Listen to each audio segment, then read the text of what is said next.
Hi guys, welcome to our channel. இப்போ eyeliner வந்து போடுறப்போ அந்த விங்ஸ் லைனர் வந்து எப்படி ஈஸியாக போடுறது, அதுவும் பிகினர்ஸுக்கு வந்து நிறைய பேருக்கு தெரியாதுன்னு சொல்கிறாங்க. ஈஸியாக எப்படி போடுறதுன்னு சொல்லிட்டு இந்த வீடியோவில் பார்க்கலாம்.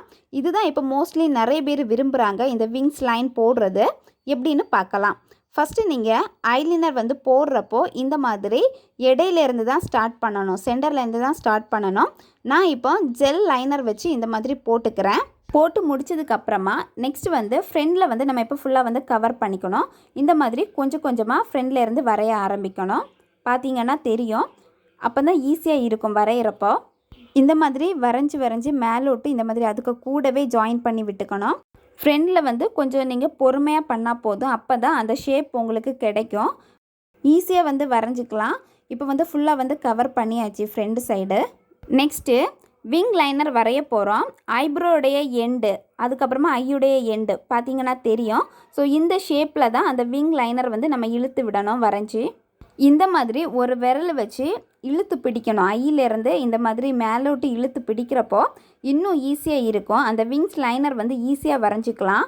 பாருங்கள், நான் இப்போ வரைஞ்சி காமிக்கிறேன். இந்த மாதிரி எண்ட்லேருந்து ஸ்டார்ட் பண்ணணும் மேலோட்டு. அந்த ஷேப் அப்போ கரெக்டாக இன்னும் ஈஸியாக வரும். இந்த மாதிரி அந்த கையை பிடிச்சிட்டு நீங்கள் வரையணும். விங்ஸ் லைனர் வந்து உங்களுக்கு என்ன ஷேப்பில் வேணும், எவ்வளோ லென்த்துக்கு வேணுமோ அந்த லென்த்து வரைக்கும் நீங்கள் இழுத்து வரைஞ்சிக்கலாம். இப்போது இன்னும் நான் கொஞ்சம் நீளமாக வரைஞ்சிக்கிறேன். அப்போ இன்னும் வந்து அதுக்கான ஷேப் எனக்கு வேணும். அதனால் இன்னும் நான் கொஞ்சம் திக்காக வந்து வரைய ஆரம்பிக்கிறேன். லாஸ்ட் எண்டில் கொஞ்சம் இழுத்து விடுறேன்.